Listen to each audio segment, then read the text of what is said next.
So, good day, Sir Clint. So, ang buhaton karon is ang part 1, foundational understanding. So, explain what a design pattern is, describe its purpose in software development and why developers reuse patterns instead of creating solutions from scratch. So, ang design pattern kay usable nga solution sa common problems sa software development. Instead of maghimo ka og solution gikan sa zero kada panahon, so ang mga developers is nagareuse ra na siya og patterns para makatipid og time, makabawas sa errors, ug makatabang na mapalimpyo ang code and consistent siya. Then sa number 2 is differentiate the three main categories of design patterns: creational, structural, and behavioral. Give one real-world analogy for each. So, there is, ang creational patterns is, kini sila ang bahala sa unsaon paghimo sa objects. So, think of it like paghimo og balay. So, pag maghimo kag balay, pwede ka magpa-custom build, or pwede ka magpa-custom build sa panday, or pwede pod nga pre-fabricated nga balay. So, mao na siya ang sa creational. Then sa structural is, so ang structural patterns kay naka-focus sila kung saan pag-connect sa mga parts sa system. Parehara na sa pag-ayo sa balay para nice tan-awon og hapsay ang sulod. So maong structural ang tawag ana na design pattern. Then lastly is behavioral. So sa behavioral patterns is mao ni sila ang bahala sa communication sa mga objects. Murag mura ra siya group chat rules nga kabalo ang tanan kung kanus mo reply, mo react, og mo respond. Let's say kanang ikaw sir kanang sa GC mag-announce ka, so pwede mi o kabalo mi na kung kanus mi mo response sa imuha. Then kabalo pod mi kung kanus dili mi pwede mo respond. So inga na ang murag group chat rules. So mao lang to sa part 1.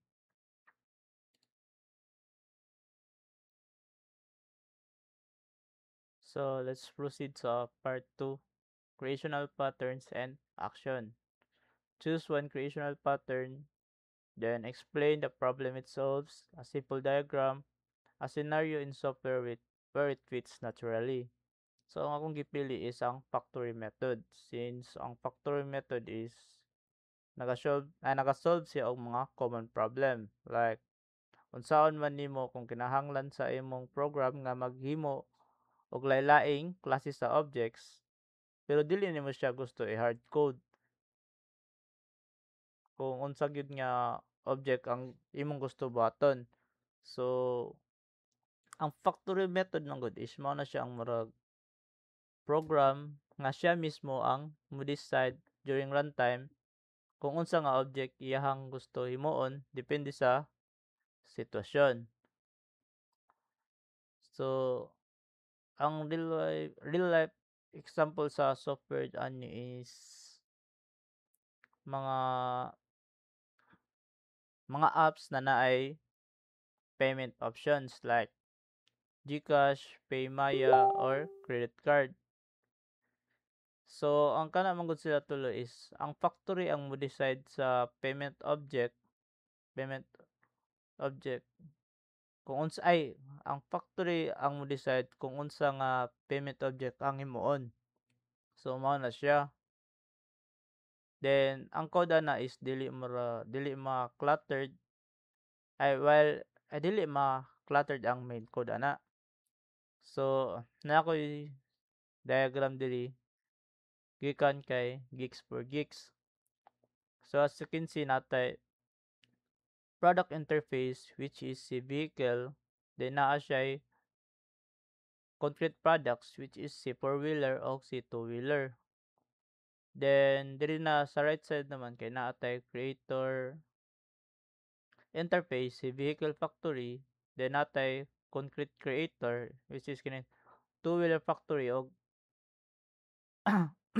I think four-wheeler ning isa. So ang kuan ani is natay duha ka interface si product og si creator, then napod siya mga klase-klaseng concrete na products o concrete na creator. But sila lahi sila ginakuan no. Like gusto tag vehicle, so ni moadto ta sa vehicle factory, then si vehicle factory namukuan kung unsa na vehicle atong gusto. But if na kay specific na gusto na vehicle like gusto nimo two-wheeler, then si vehicle factory na siya'y two-wheeler sa iyahang two-wheeler factory, which is kini, then ihatag niya sa two-wheeler.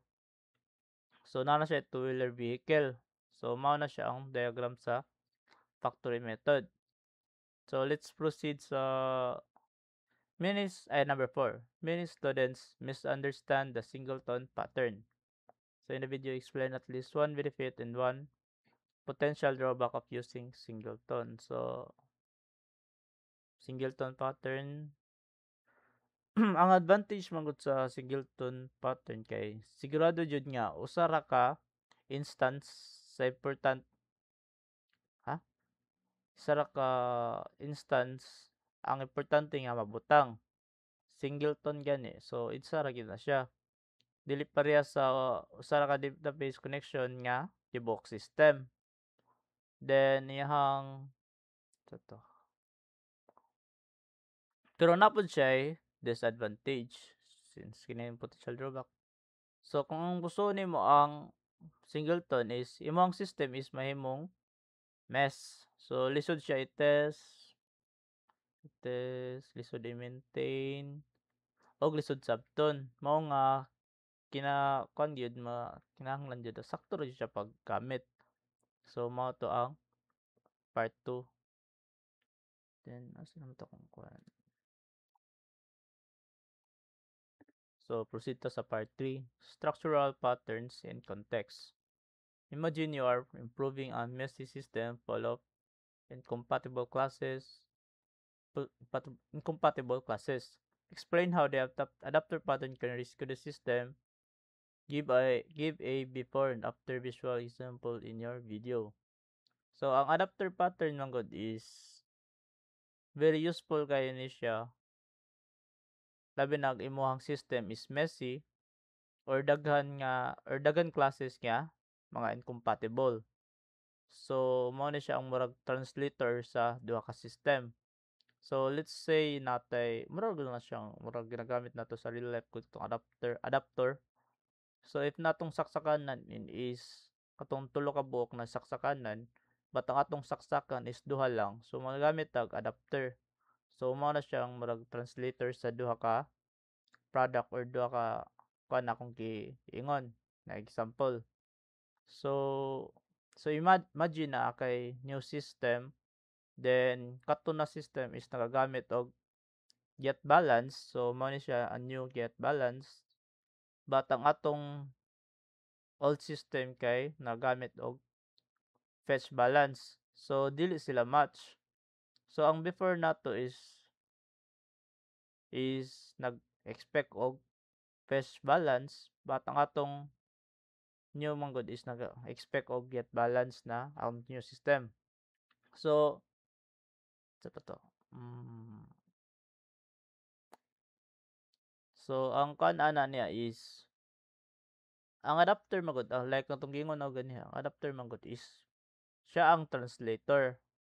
So ang new system mo call og get balance, unya ang adapter or ang old system is mao'y mo convert sa o ang adapter mao'y mo convert padulong sa fetch account sa fetch account fetch balance. So behind the scenes. So tungod ani mag-work na sila together bisag wala nimo giusab ang original code. So mao ang ginabuhat sa adapter pattern, maong ma-rescue niya ang system na bisag natay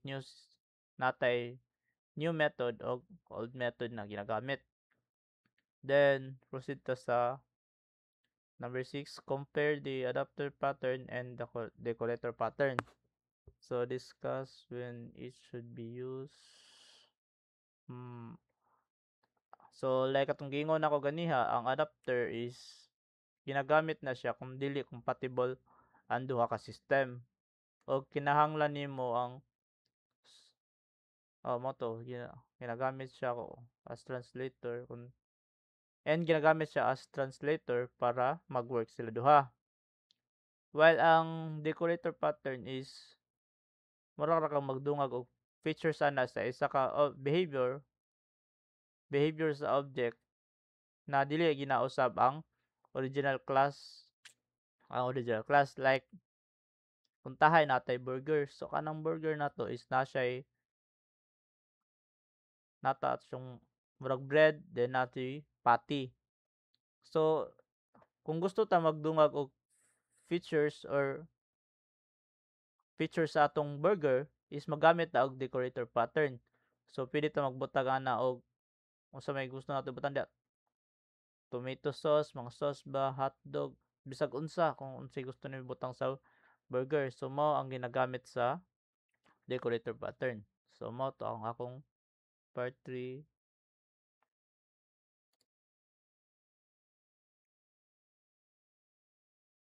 Part 4, behavioral patterns in motion. Present a scenario where the observer pattern is necessary. So show how objects communicate changes without tight coupling. So sa observer pattern imagine mga delivery app. So kana siya like for example Food Panda diri sa Mati. I'm sure natay mga kuan like example mag-order ta sa Food Panda like sa Jollibee. So pag-order nato ana is i-update ta sa rider ana kung ang atong order na ba is pick up na ba siya or padong na ba siya. So ang ginabuhat ana is ang tanan observers pareha sa kita customer, then sa restaurant like katong Jollibee na kung giingon ganiha o katong mga i or katong mga sa system ana niya is automatic ma-notify na siya. So ma-notify ang customer, kita, ang Jollibee, ma-notify pud na siya o ang system sa Foodpanda na ang atong order is pick up na siya or padong na ang order sa atoa. So mao na siya ang ginakuan sa observer pattern. So naa sila'y updates bisan wala sila directly connected sa isa't isa like so ay o lagi mao na siya. So mao ni ang ginatawag nga close coupling. So mao to sa number 7, then sa number 8 is choose any behavioral pattern, strategy, command, or iterator. Explain how it proves flexibility or readability in code. So para sa behavioral pattern, so akong gamiton is ang strategy pattern. So ang strategy mao na siya ang murag sugot nimo nga dali ra maka-switch og behavior. Parehas sa mga dula or game na naay mga game difficulty. So natay mga easy, normal, hard na mga difficulty. Mostly kana ang dagay mga dula naingana na mga difficulties, game difficulty. So ang kuan ani ang gamit ani niya is dili na nimo dili na nimo i-need iusab ang tibuok game pa kung gusto lang nimo i-change tong mga game difficulty. Like mas kuan gud ni siya. Tumatawag ato kana.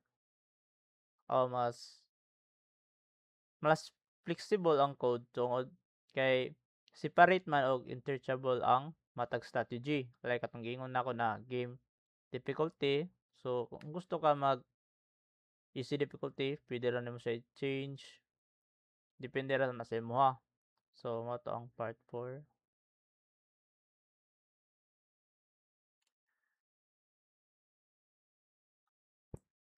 Part 5, applied analysis. So assume you're designing an online delivery system. So identify two design patterns you would apply and explain why they are appropriate. So ang akong napili na duha ka design patterns is observer and factory method, since mao ni akong na-discuss ganiha or akong napili ganiha sa mga previous parts. So una, ang observer pattern is na-discuss na ko ganiha, since kini man gud siya is nagahatag na siya og real-time updates or naga-notify siya sa mga systems, customer og sa company. So may bal-an nato kung atong order ba is na-pick up na ba siya or ang atong delivery rider is padung na sa ato ang location. So mao na siya ang akong ikuan, akong napili, and since mao man akong murag nasabtan and mao akong murag gusto pod and mas dali ra siya sabton.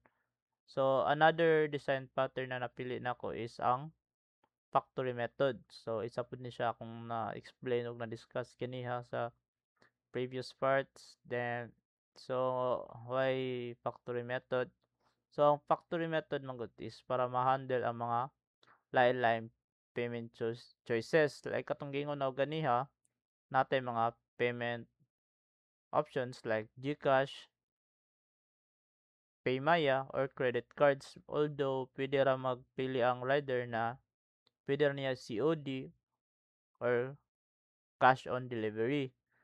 So kini man gud, kining duha man gud ka kuan is mas limpyo tanawon ng code og mas sayon i-expand kung magdungang pa og payment methods. So as we all know, daghan kayo mga payment methods na naata diri, but ako naibal-an lang yun is ang mga common na ginagamit mga GCash, PayMaya, o mga uban credit cards. So mao to ako sa number 9. So number 10 is evaluate this claim. Using many design patterns always makes software better.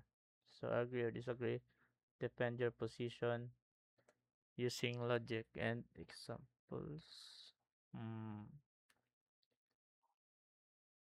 So diri is I ay dili ko mo-agree di ko mo-agree, since ang design patterns man gud is nakatabang siya or makatabang siya kung naa kay gina-solve niya real problems. Pero kung piliton man gud nimo gamit tanan is na magyud na murag ang code man gud is murag complicated kaayo then kaysa sa kinahanglan. So mas better if gamay lang yun, if kung mas nindot is every design patterns like katong mga creational, structure, behavioral is at least isa magamit kag isa para dili kayo complicated tanawon imong code, limpyo siya, then mao gyud. Then kay ang software man gud dili kay tungod daghan kaayong patterns is nindot na siya tanawon or sakto ba gyud na siya. Kaya mga design patterns man gud is dapat ginagamit lang gyud na siya para ani na mga kuan system, like sa number 9 na kay 'di ba mag-design man kog online delivery system. So katong duha nako na pili na design patterns is mao gyud to siya ang murag mas better para ato na system. So mao lang to ako sa part 5. Thank you.